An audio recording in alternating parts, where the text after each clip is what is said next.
नमस्कार दोस्तों, आज का हमारा टॉपिक है लो बीपी। लो बीपी को हम कैसे कंट्रोल करें योग के द्वारा। आज मैं इसी पे आपको बात करने जा रही हूँ कि लो बीपी को हम प्राणायाम के द्वारा उसे हम खत्म कर सकते हैं और हम स्वस्थ रहेंगे।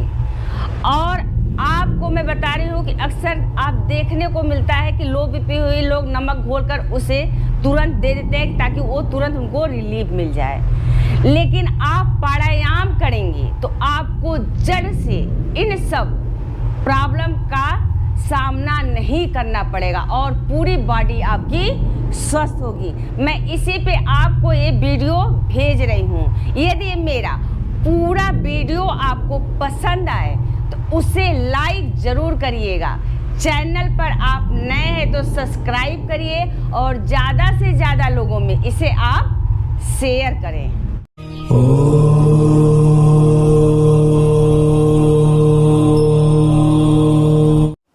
नमस्कार दोस्तों, आज हम पंचाचूली जो कहा जाता है कि पहाड़ में चंपावत जिले में हम हैं इस समय। यहाँ से ये पंचाचूली पहाड़ की वादियाँ वाइट कलर की आपको दिखाई दे रही होंगी।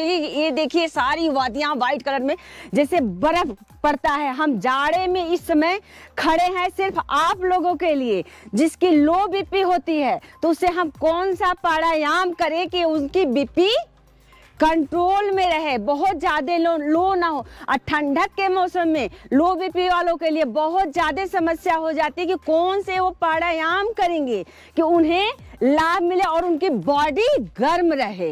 तो हम ऐसे ही इस ऊंचाई पर आपको पंचाचूली का दृश्य दिखाते हुए हम यहीं पर मैं मैट बिछाई हूँ और आपको ये प्राणायाम करके बताऊंगी कि इस ठंडक के मौसम में पहाड़ पर जहाँ पे रहते हैं, जहाँ पे काफ़ी ठंड पड़ती है, वहाँ पे हमें प्राणायाम में भस्त्रिका प्राणायाम जो होता है कि भस्त्रिका प्राणायाम लो बीपी वालों के लिए बहुत ही अच्छा होता है। ऐसा नहीं है कि हम सर्दियों में ही हैं, गर्मियों में भी जिसकी लो बीपी होती है उन्हें इन प्राणायाम को जरूर करना चाहिए और इसका उन्हें लाभ उठाना चाहिए।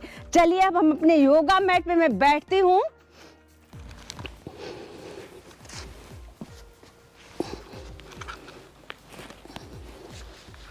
जब भी हम प्राणायाम करते हैं तो हमें बैठने का तरीका पता होना चाहिए कि हम किस प्रकार से बैठे। जब भी करें तो हमें योग मैट बिछा लेना चाहिए और उसके बाद ही हमें योग स्टार्ट करना चाहिए। अब हम प्राणायाम के लिए योगा मैट पे बैठ रही हूँ। बैठने का हमारा तरीका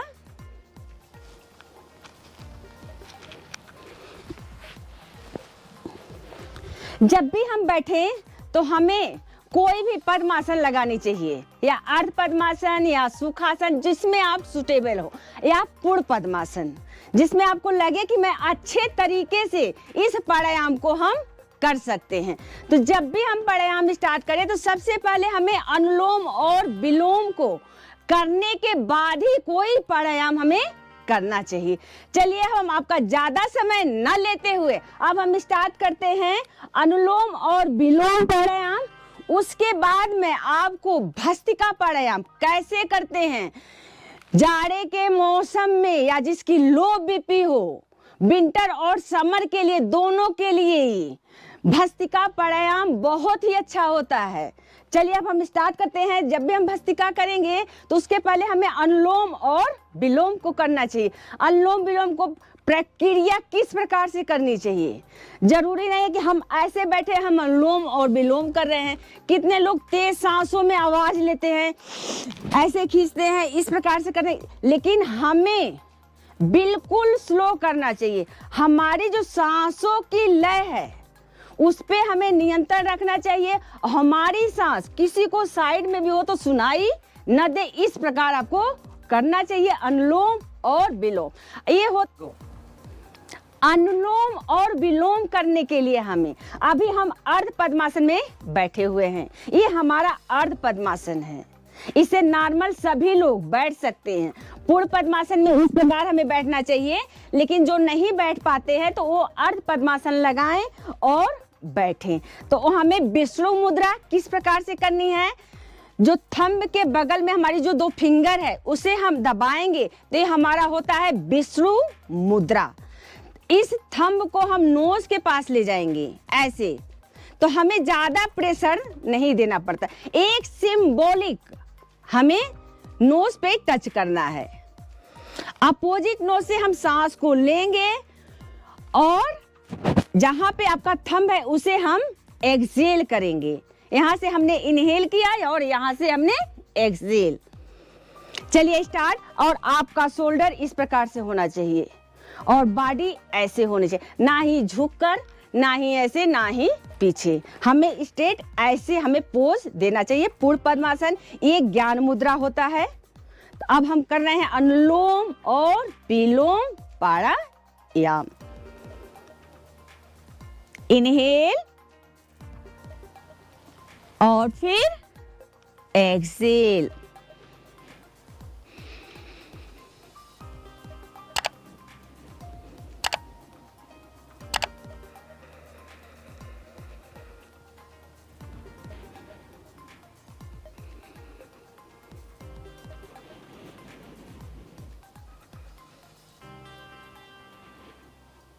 रिलैक्स। इसे आप 5 से 10 मिनट इसे आप करें।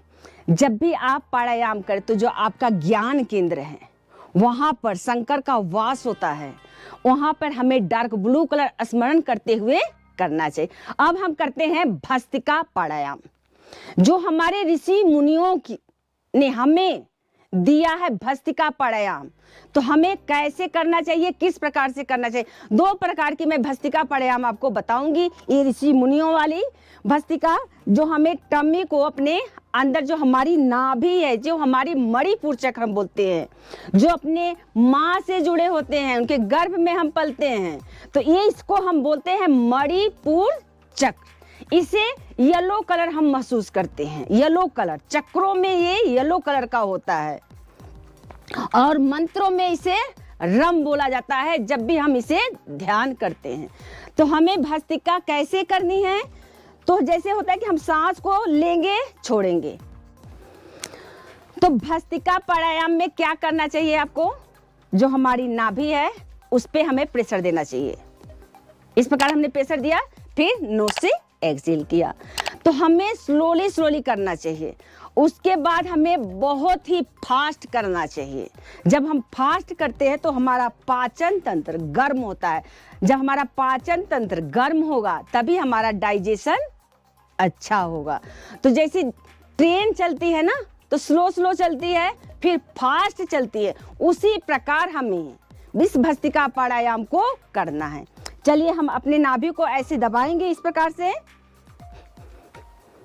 पहले स्लो स्लो फिर फास्ट।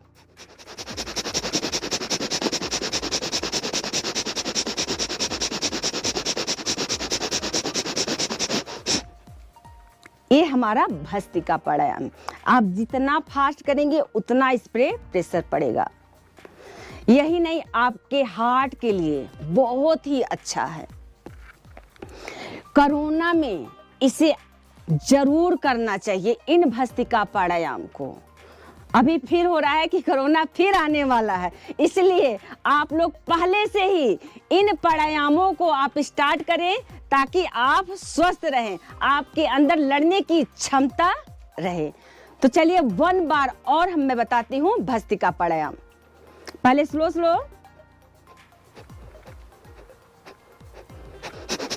फिर फास्ट,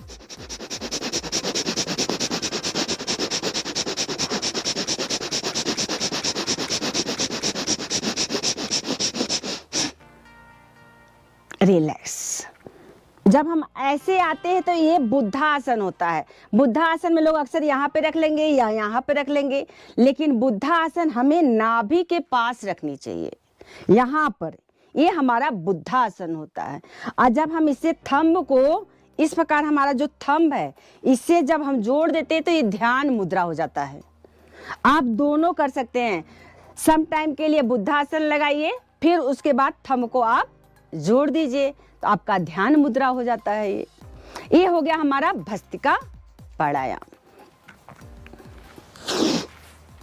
अब हम करेंगे भस्त्रिका का दूसरा अभ्यास। तो दूसरा अभ्यास हमें कैसे करना चाहिए?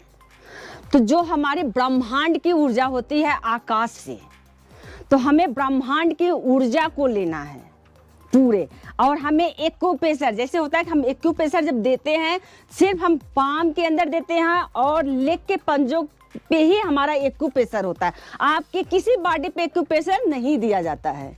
तो हमें एक प्रकार का ये एक्यूप्रेशर होता है। तो हमें जो थंब है हमारा, उसे हम ऐसे प्रेशर देंगे और दोनों हैंड को हम यहाँ पे लाएंगे और फिर आकाश की तरफ ऐसे जाएंगे, तो हैंड को खोलेंगे और आकाश से जो ब्रह्मांड की ऊर्जा होती है उसको समेटते हुए ऐसे आएंगे। इसको 10 आउट करने के बाद हम फिर पूरी ऊर्जा को मणिपुर चक्र पे लाके रखते हैं कि ताकि हमारी बॉडी में सारी ऊर्जा की प्रवाह हो।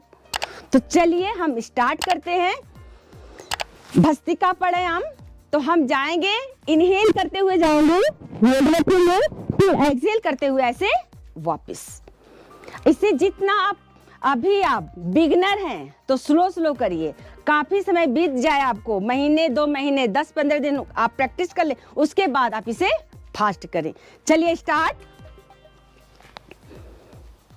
1 2 3 4 5 6 7 8 9 10। अब हमने पूरी ऊर्जा यहाँ पे लाकर रख दी मणिपुर चक्र पे। सिर्फ महसूस करें संपूर्ण बॉडी में ऊर्जा का प्रवाह हो रहा है, संपूर्ण बॉडी स्वस्थ हो रही है। ये हो गया हमारा भस्त्रिका प्राणायाम। लो बीपी वालों के लिए, जरूरी नहीं है कि हाई बीपी वाले नहीं कर सकते, वो नॉर्मल रहें, उनकी बीपी कंट्रोल में रहे, वो भी करेंगे तो भी उन्हें लाभ मिलेगा। जब वो नॉर्मल रहे उसके बाद ही इनका वो अभ्यास करें। और जिनकी लो बीपी है वो हमेशा इन प्राणायामों को करें और इसका आप लाभ उठाएं। और सावधानी क्या है इसमें, जिनका ऑपरेशन हुआ है वो बिल्कुल न करें, या किसी प्रकार की उन्हें दिक्कत है वो न करें। अब महिलाओं के लिए, जो गर्भवती महिलाएं हैं उन्हें नहीं करना चाहिए इस भस्त्रिका प्राणायाम में, और पीरियड के समय उन्हें नहीं करना चाहिए। मैं आप लोगों को इसी प्रकार वीडियो भेजती रहूंगी और ताकि आप इसका लाभ उठाते रहें। आपने मेरे चैनल को सब्सक्राइब नहीं किया है तो प्लीज आप इसे सब्सक्राइब करें, शेयर करें और लाइक करें। Thank you.